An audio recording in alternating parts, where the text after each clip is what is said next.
और अब आपको अपडेट करें, कराची में खातून को हिरासा करने का एक और वाकया सामने आ गया। राह चलती खातून के साथ मोटरसाइकिल सवार की गैर इखलाकी हरकत। नॉर्थ कराची में खातून गली में बच्चे के हमरा जा रही थी। वाक़े के बाद मुलजिम फरार हो गया। एक बार फिर आपको अपडेट कर रहे हैं, कराची में खातून को हिरासा करने का वाकया सामने आया है। मज़ीद तफसीलात जानते हैं खुरम गुलजार से। खुरम, बताइएगा इस हवाले से।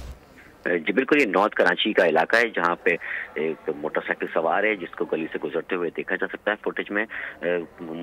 मोटरसाइकिल सवार मुलजिम ने राह चलती खातून को, जो कि अपने बच्चे के साथ जा रही थी, हिरासा किया और मौके से फरार हो गया। वाकई की सीसीटीवी फुटेज सामने आई है। ताहम सबसैयद पुलिस का कहना है कि इस वाकये में अब तक कोई शिकायत उनको मौसूल नहीं हुई है, जबकि सीसीटीवी फुटेज की मदद से पुलिस उस मुलजिम को तलाश कर रही है। ये वाकया नॉर्थ कराची सेक्टर 11A में गुज़श्ता रोज पेश आया था।